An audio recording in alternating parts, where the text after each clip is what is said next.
Saya ingat pernah mendengar saksi. Saya masih ingat sampai hari ini. Mungkin saya dengar tahun 2012. 2012 sekitar itu, berapa tahun? 11 tahun. Saya dengar dari Pak Jose Carroll. Beliau cerita begini, satu kali ada satu orang perempuan minta didoakan, Pak, saya ini pakai susuk, saya punya jimat, saya punya sesuatu yang ditanam di wajah saya dan di tubuh saya. Bisa nggak saya didoakan supaya itu lepas? Oh bisa, mudah sekali. Di dalam nama Tuhan Yesus, semua kuasa yang lain kalau diperintahkan pergi, dia akan pergi. Tapi persoalannya satu, dia tanya kepada orang ini. Persoalannya satu, kalau rohnya sudah pergi, nanti yang mengisi hidupmu apa? Karena untuk mengusir rohnya itu gampang sekali. Di dalam nama Tuhan Yesus, semua akan pergi. Tapi pertanyaannya, apa yang dulu membuat kamu memasang susuk, menanam itu entah emas, entah apa di wajahnya, di mana, supaya apa? Supaya waktu orang lihat dia mereka tertarik. Apa yang dulu membuat kamu memakai mantra dan jimat-jimat itu sehingga ketika kamu dipukul kamu tidak merasa sakit, sehingga ketika kamu memukul orang kamu juga tidak merasa sakit? Itu karena nanti kalau itu sudah dilepaskan, sudah dicabut keluar, sudah diusir keluar dalam nama Tuhan Yesus, kalau apa yang dulu membuat hidupmu kosong sehingga kamu isi dengan jimat, dengan mantra, dengan susuk, dengan apa yang ditanam, dengan kuasa-kuasa yang lain itu tidak diganti dengan sesuatu yang baru, nanti kamu juga akan kembali lagi ke situ. Terus ditanya, apa? Kenapa kok kamu memasang sesuatu di dirimu supaya orang lain tertarik, melihat kamu menarik semuanya? Karena kamu tidak tahu bahwa kamu diciptakan sebagai gambar dan rupa Allah. Karena Tuhan berkata tentang hidupmu, kamu sungguh amat baik. Itu sebabnya kamu ditipu iblis seperti Adam dan Hawa, dan mengatakan kalau kamu makan buah ini, kamu akan jadi seperti Allah. Padahal sebelumnya Tuhan sudah bilang, kamu gambar dan rupaku, kamu diciptakan sungguh amat baik. Tapi iblis masih ngomong, kamu makan, nanti kamu akan jadi seperti Allah. Loh, kamu sudah diciptakan serupa dan segambar dengan Tuhan. Di mana persoalannya? Persoalannya adalah bahwa dia tidak mempercayai firman Tuhan dan lebih mempercayai yang lain. Demikian juga terjadi dengan hidup. Waktu kamu percaya kepada Tuhan Yesus, memutuskan hubungan dari semua roh-roh yang lain di dalam hidupmu, seketika itu juga putus ikatan, kutuk apapun selesai saat itu juga. Tapi seperti orang ini, botol ini kalau saya isi teh terus setiap hari tadinya, dan dia mungkin 15 tahun, 17 tahun diisi teh, menurutku warnanya tetap pink kan, jadi coklat, ya kan? Karena noda teh itu nempel di situ. Tapi begitu saya buka tutupnya, saya tuang tehnya keluar, seketika itu juga tehnya hilang, habis, kosong. Tapi bekas tehnya masih nempel, masih. Teh yang saya rendam kadang saya lupa nyuci gelas saja satu malam, dia nggak bisa langsung hilang, digosok baru hilang. Nah, ada yang pernah tinggal dalam hidupmu dan hidupku belasan tahun. Waktu diperintahkan keluar dalam nama Tuhan Yesus, waktu diputuskan hubungannya, saat itu juga. Tapi bekasnya,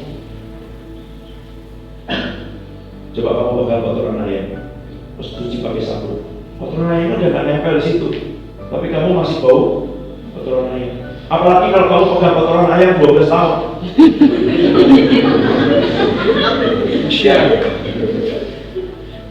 Saya kadang pegang itu sudah saya kasih odol, kasih sabun 3 macam. Kadang kita masih iseng, masih bau, tetap bau. Coba baca dulu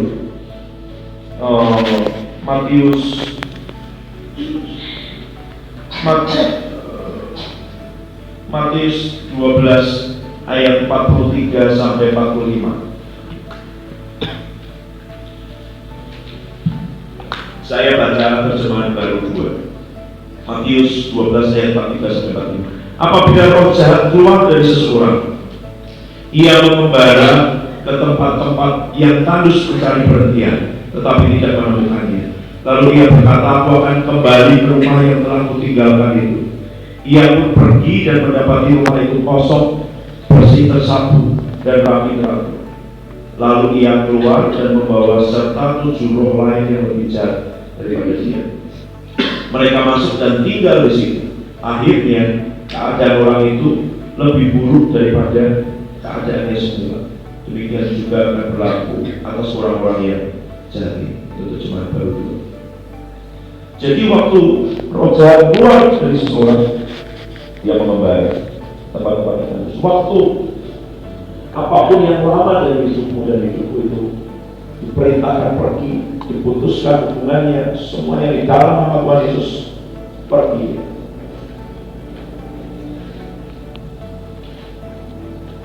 Soalnya setelah dia pergi, isinya itu apa?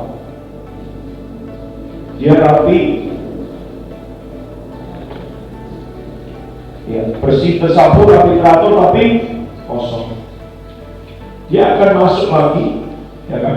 Membawa 7 roh yang lebih jahat, masuk dan tinggal, dan keadaan orang itu akhirnya lebih buruk daripada dia.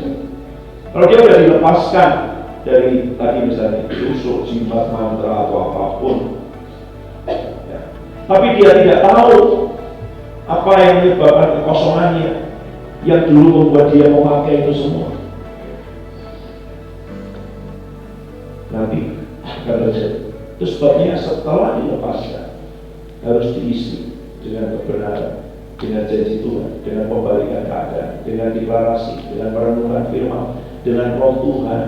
Karena dia ngajaknya 7 roh yang lebih jahat kan? Coba buka Yesaya 11 ayat 2.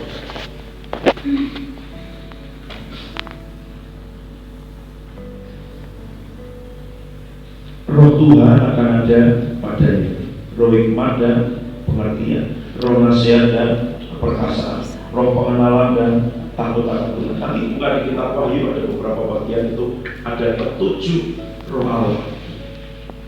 Apakah maksudnya jumlahnya 7? Bukan. Maksudnya ini jumlah yang sempurna. Dia roh Tuhan, roh hikmat, roh pengertian, roh nasihat, roh keperkasaan, roh pengenalan, roh takut. Kalau kamu tidak diisi dengan 7 roh dalam hidup, ya kamu akan diisi dengan 7 roh lain yang lebih jahat. Jadi bagaimana caranya dipenuhi? Waktu saya tuang air ini semua keluar, botolnya jadi kosong dari air. Tapi begitu dia kosong dari air, dia dipenuhi udara. Karena tidak ada tempat yang kosong. Itu isinya ada udara. Begitu semua yang lama kamu serahkan, kamu hadapkan, kamu surrender, kamu menyerah sama Tuhan, disitulah Roh Kudus mengisi. Kalau masih ada isinya kamu, ya Roh Kudus belum Allah di sana. Tapi begitu kamu serahkan, kamu letakkan, dan bagaimana? Kapan kita menyerahkan letakkannya? Setiap hari, setiap saat. Lagi aku hadapkan hidupku, aku serahkan hidupku, semuanya Tuhan. Dan dia akan mengisi setiap bagian yang sudah kamu serahkan kepada dia. Terus kamu serahkan, dia isi. Semakin banyak kamu serahkan, semakin isi. Kamu serahkan semua, dia mengisi semua. Itu sebabnya nanti dipenuhi Roh Kudus. Kenapa ada orang seperti Catherine Kuhlman, waktu dia jalan saja, orang sudah dijamah Roh Kudus. Waktu dia, karena pintu depan sudah penuh orang antri, dilewatkan dapur hotel itu. Waktu dia lewat, kokinya, chefnya, tukang masaknya sedang masak semua, langsung rebah. Dari itu makin tangan, dari doakan. Karena penuh di dalam dirinya dan mengalir keluar. Menjaga hidup orang-orang. Dan bagaimana cara mengisi? Berikutnya, buka Matius 4.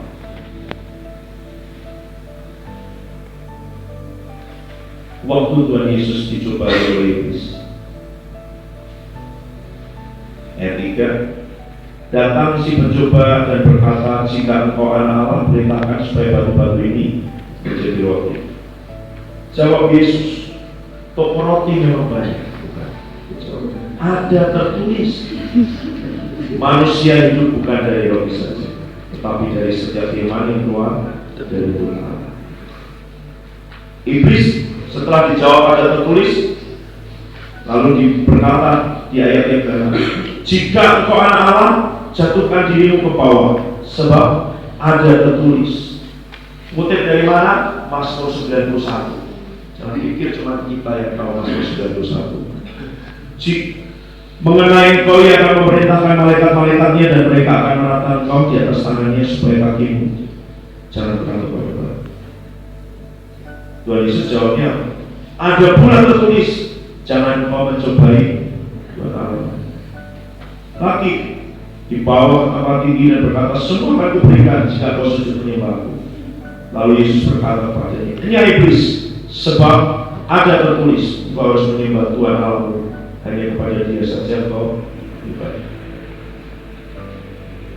Kalau ada suara kita dengar, kalau ada tulisan kita baca. Sesederhana itu. Dari mana Tuhan Yesus tahu ada yang tertulis? Dia baca, bukan dia dengar. Ada tertulis. Kau tahu dia ada tertulis? Ya karena dia baca. Apa yang dia baca? Firman. Sehingga ini akan mempertanyakan yang sama. Ini persis seperti yang dilakukan iblis pada Adam dan Hawa. Tetapi Adam dan Hawa tidak menjawab seperti yang dikatakan oleh Tuhan.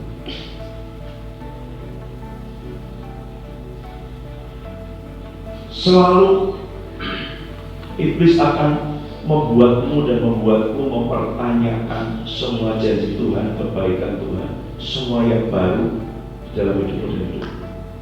Dia akan berusaha menggoyahkan itu.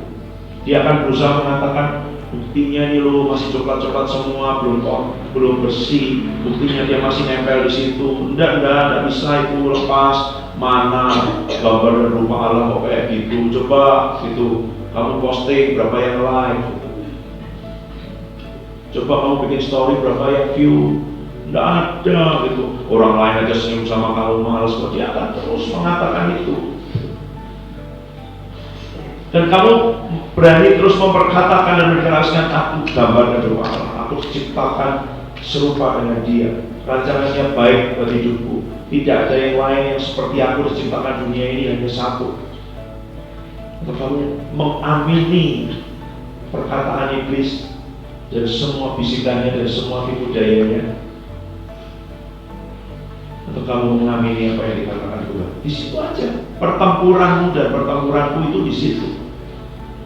Yang membuat kita berhenti percaya dan kemudian membuka pintu, membuka celah, goyang lagi gitu ya. Oh, betul ya Tuhan, makasih aku.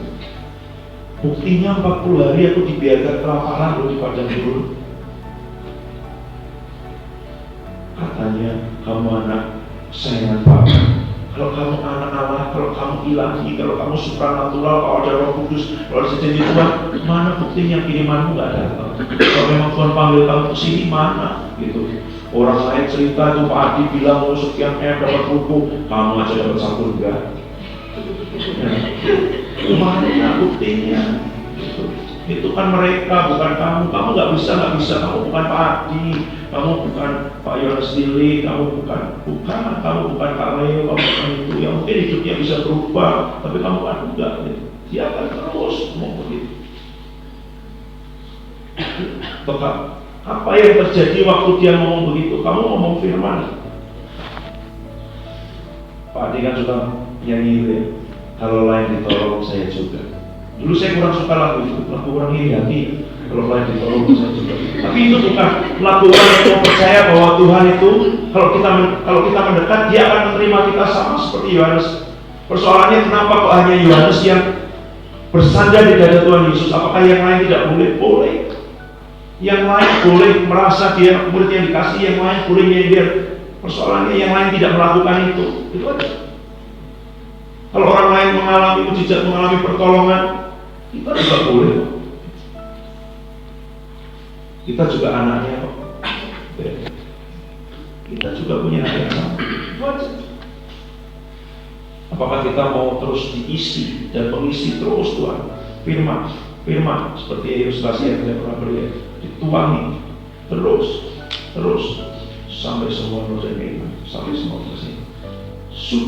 Sudah, tapi masih ada bekas-bekasnya, ya kan? Masih ada sisa-sisanya. Kenapa? Karena itu terjadi belasan tahun.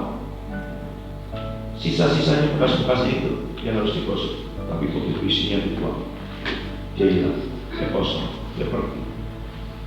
Tapi yang menyebabkan dulu dia bisa tinggal, bisa singgah, bisa menetap itu adalah karena ada dasarnya, pijakannya, tempatnya. Dan tempatnya sekarang harus diisi dengan yang baru supaya tidak kosong, supaya tidak ada ruang lagi buat dia untuk masuk. Dan apa itu? Roh dan firman. Tidak bisa hanya roh, tidak bisa hanya firman. Hanya firman tidak akan membuat kita mampu melawan dan memperkatakan. Hanya roh tidak akan membuat kita mampu juga memperkatakan. Sama roh dengan firman, dia bersama-sama. Roh dengan firman. Roh itu menuntut. Karena kita tidak tahu bagian mana, senjata mana yang harus kita pakai, gitu ya.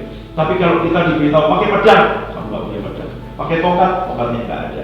Ambil perisai, ambil panah, panahnya nggak ada. Itu apa senjatanya? Firman. Dan roh itu mengarahkan, membidiknya ke arah mana, jenis senjatanya apa, gitu ya. Musuhnya di depan, kamu harus pakai pisau untuk menikam, bukan pakai pedang untuk melawan, karena itu pertempuran jangka pendek. Gitu ya. Yang mana? Itu roh yang mengarahkan. Punya senjata dan tahu cara menggunakan. Punya pedang roh firman Tuhan dan punya hubungan dengan Roh Kudus, dipakai Roh Kudus, dipimpin Roh Kudus, dikuasai Roh Kudus, supaya semua yang lain tidak punya tempat untuk kembali lagi ke hidup dan hidup terus, dan ini semua hidup sampai dia meluap keluar, mengalir keluar, semua yang keluar dari firman, dari hidup dan dari hidup. Mari datang ke Tuhan.